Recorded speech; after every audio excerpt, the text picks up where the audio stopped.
Welcome to episode 5. Let's get into the updates.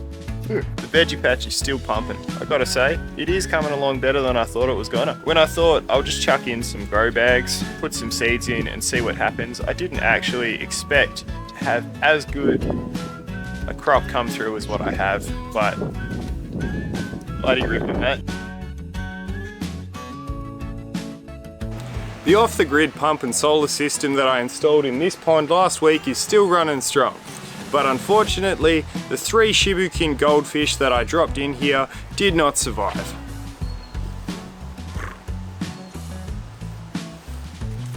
What I didn't account for was that the 6 yabbies that I dropped in here earlier this year would find a sleeping goldie as a delicious snack.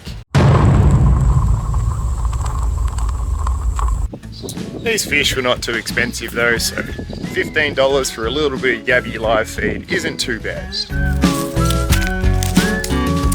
This is a old man saltbush that I planted a couple weeks ago. It is an edible Australian native plant and it thrives really good in full sun and moderate shade conditions. Just around the base here, I've had a few vegetable seedlings start to pop through. This is because I planted it with my homebrew compost. That's not a drama. I don't, however, want them in this saltbush, so I'm going to pull them out and transplant them to the grow bags.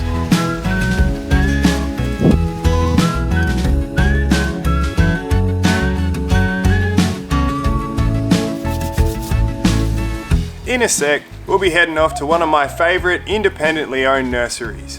But first, I'd like to take a moment just to appreciate my old dog Gizmo. He might not look it, but this old boy is dying of cancer.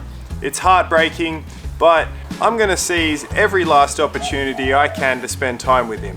So, he's going to be coming with us to the nursery. Come on, bud. Come on.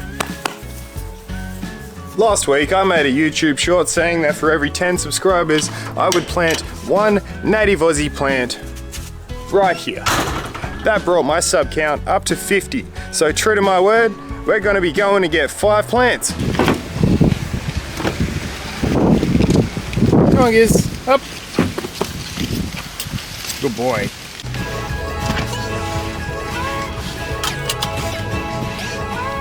Ready?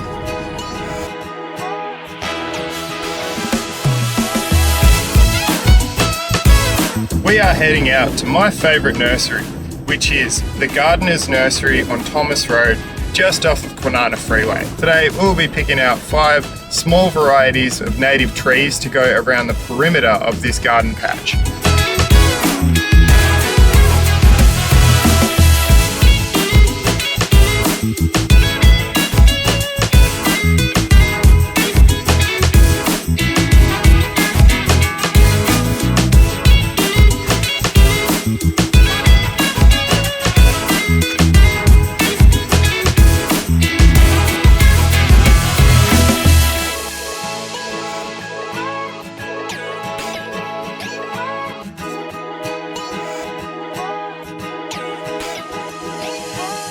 We have our 5 small native trees.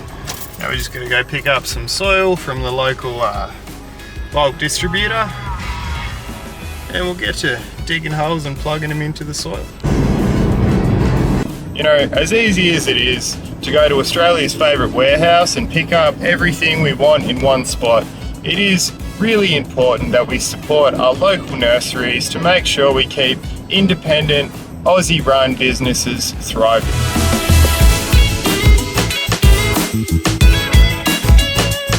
Cheers, mate! Picking up a scoop of native soil, it's always cheaper than buying the bag stuff, and you don't have to waste all the plastic, you know?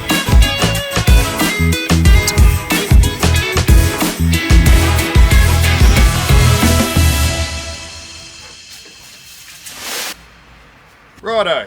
You guys subscribe to see me plant Aussie natives? Well, here they are. So we have a Banksia, we have a Hakea, we have a wedding bush, a what looks to be a dwarf Yuki, and also a King's Park Special. I'm not going to try to pronounce that, well maybe I will. Calistemon. It's a pretty big one. So is this one actually. So these two are going to get plenty of room to grow. Righto, well that's enough chit chat. Time to get to it, eh?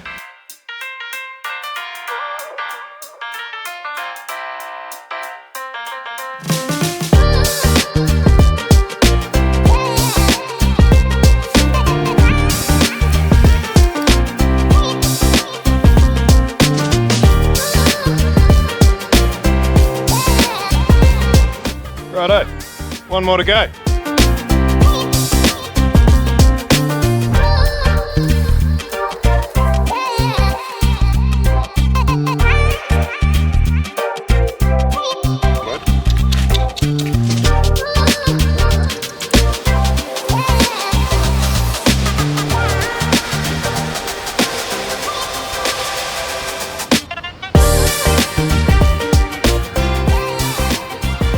I believe that the recreation and conservation of native habitat is something that we should all take ownership of.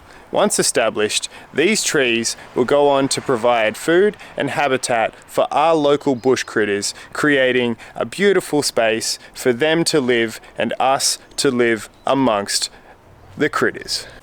Anyway, cheers for watching, like and subscribe. I'll see you when I'm looking at you.